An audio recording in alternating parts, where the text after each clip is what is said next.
I hope you learned something from the 7.8 million naira mistake that I made in my future trade. And this is why Lesson Bank is here for you to be able to learn from your mistake.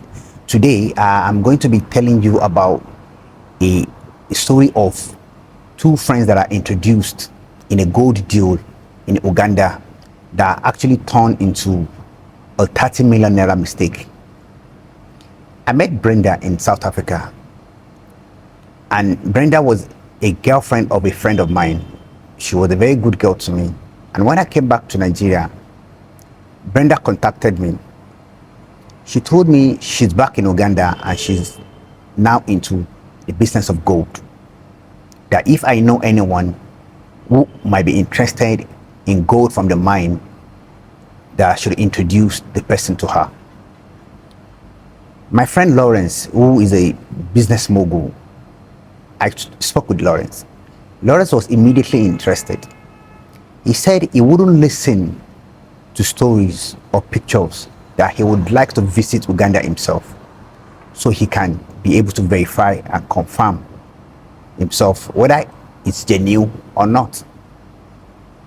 And when he was about leaving for Uganda, I told him specifically, please go to Uganda, do the business, don't fall for emotion, don't fall for Brenda's beauty. And he listened to me, but he didn't listen completely. So Lawrence and his PA, they went to Uganda. On getting to Uganda, Brenda took them to the mine. They met the miners, they saw everything, and he called me immediately that everything is genuine, that he's interested, that he was going to buy at least 1 kg of gold. And Brenda told us 1 kg of gold is around 40 million naira. Okay, no problem. Lawrence sent 30 million naira. Immediately they got the money. They told me something that made me felt this might actually turn to a story. Lawrence told me that he was going to Zanzibar with Brenda and his PA for his birthday. And I was like, birthday? You actually went there for a business. How come you are now going to Zanzibar for a birthday? He told me that he's now dating Lane, Brenda's friend, and his PA now is dating Brenda, that I should not worry, that everything is in control. Okay? So they went to Zanzibar, partying, pumping champagne. He began to send me pictures, and immediately I began to see those pictures. I realized that this might be another big business mistake. And when they go back from Zanzibar, calls become arguments. Fights ensued. They began to argue and to start fighting. To my surprise, I actually didn't know what caused the fight. Only for Brenda to tell me that her friend that Lawrence is with told Lawrence about her that is a lie. And Lawrence too was accusing his PA of falling in love with Brenda. And everything got scattered. And Lawrence said he doesn't want gold anymore. He wants his money back. Which Brenda said she already purchased the gold. The gold is a vault, that she cannot return the gold to the vault, that Lawrence should come to Nigeria with the gold. Then she followed Lawrence to Nigeria to collect the 10 million, and Lawrence refused. He said he cannot take the gold to Nigeria because he had an idea that Brenda would have connived with the immigration officer in Uganda to seize the gold from him.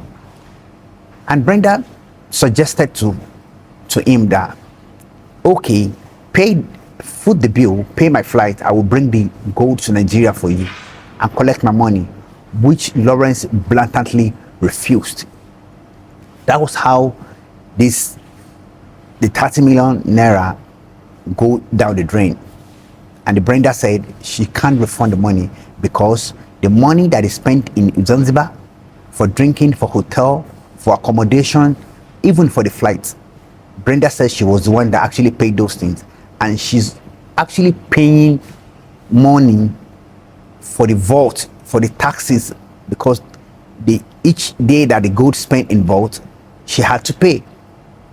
That she cannot refund the money until she finds someone else that's going to buy the gold before she can actually refund the money. Lawrence and his PA, this was how they both came to Nigeria without the gold.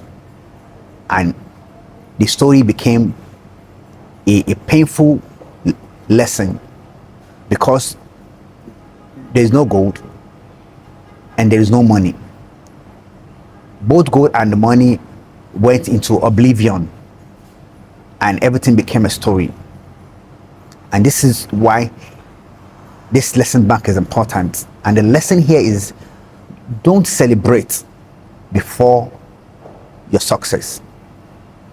Don't mix emotions with business, and don't trust someone you have never met before. Be focused in whatever dealing you are actually engaged in. These are the lessons that I deduce from this story.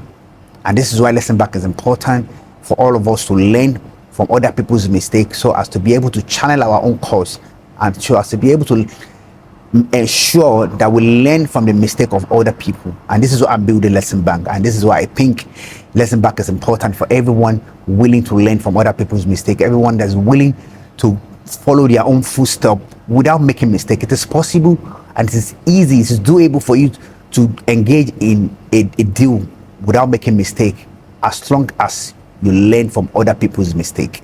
It is possible that your path will be clear. This is why I'm building lesson bank. Thank you very much.